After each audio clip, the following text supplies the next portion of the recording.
يعني قلت لكم تعرفت على واحد كوري، تزوجت به. شوفوا قال لها غادي تسلمي عليه. مشى لكوريا، مشى عندها حتى المغرب حتى انا. داروا العرس ديالهم، السيد سلام وكل شيء زعما على اساس متزوجه بكوري راه سلم ليها. جاو هنا قالت لي من المطار بداو كيهضروا على المعيشه. انت خصك تخدمي وانا نخدم ونتعاونوا مع بعضياتنا. كوريا راه غاليه، كوريا ماشي بحال المغرب. المغرب كلشي فيه رخيص، وما خدمات وما خدماتش ممكن انكم تعيشوا. هنا انت ما خدمتيش راه كي ما غاديش تعيشي العيشه اللي بغيتي.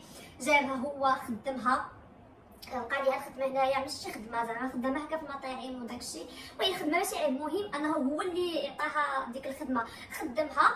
ولا الصالير اللي جات الفلوس اللي تشدهم كيعطيها واحد 30%، حيت الصالير شنو كيدير؟ الصالير فاش كيوصلها هو اللي كيقسم واحد 70% ديال الصالير تياخذها، تيقول لها حق المعيشه ديالنا انا راه 70% تنحيدها من الصالير وكيعطيها هي ما تبقى. ايوا بقات بحال هكا شويه، ولا بيناتهم التعنيف، ولا كيضربها، ولات ملي كتعيا ولا مسكينه بكثرت هذيك الخدمه اللي خدمتها، وكثرت هذاك كتشوف راسها كتظلم. كيفاش فلوسي كلهم كيمشيو ملي ولات كدوي على حقها، ولا كيضربها. واخر مره راه جرى عليها كاع من الدار، خرجها على برا. يعني بقات مسكينه في الشارع وبقات كتبكي. ولد مال قالت لي شي انا ندمت على النهار اللي عرفت فيه هذا البلاد، ولا النهار اللي عجبتني هذا البلاد، ولا النهار اللي تعرفت في داك السيد. وقالت لي يا رمضان ما كيصوموش معايا، انا الوحيده اللي تنصوم. كتدخل ليها الشراب للدار كيشرب، كيعرف على صحابو كيشرب في الدار عادي. يعني وصلت مسكينه بواحد الطاقه اللي صافي ما قدرتش انها تزيد. طلبت الطلاق وجمعت قشاوشها وبانت هنا.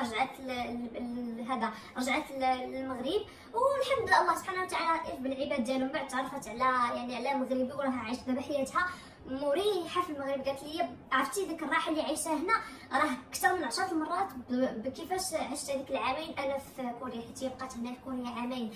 فقلت لكم يعني هي الدريه دارت الغلط انها قالت لي فاش خسرت الزوج خسرت حقها، حيت كاين في كوريا ما قلبتش فيه، ما فهمتش انا داك الشخصيه كيفاش دايره اللي غنعيش مع حياتي.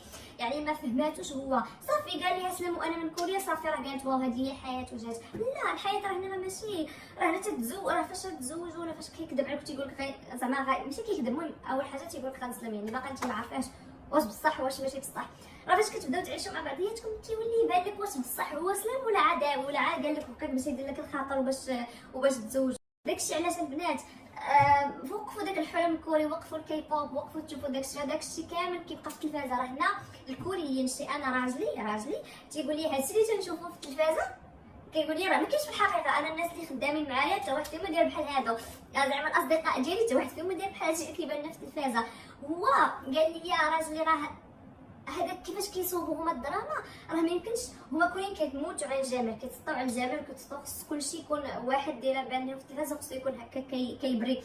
داكشي علاش راه كيدوز من داك الممثل ولا داك الايدول راه كيدوز من واحد لا ماشين بحال هكا حتى خصو يخرج يولي مقاد. يصوبوا هما تبارك الله عندهم الشعر زوين، يعني يصوبوا ليه الشعر ويزيدوا يقادوا ليه الشعر، يزيدوا يقادوا ليه الوجه، يعني الميك اب كيخدموا عليهم مزيان باش يبانوا. حيت بزاف الناس كيقول لا انا بغيت نتزوج بشي واحد بحال جونكوك، ولا شي واحد بحال هذا ولا بحال وات.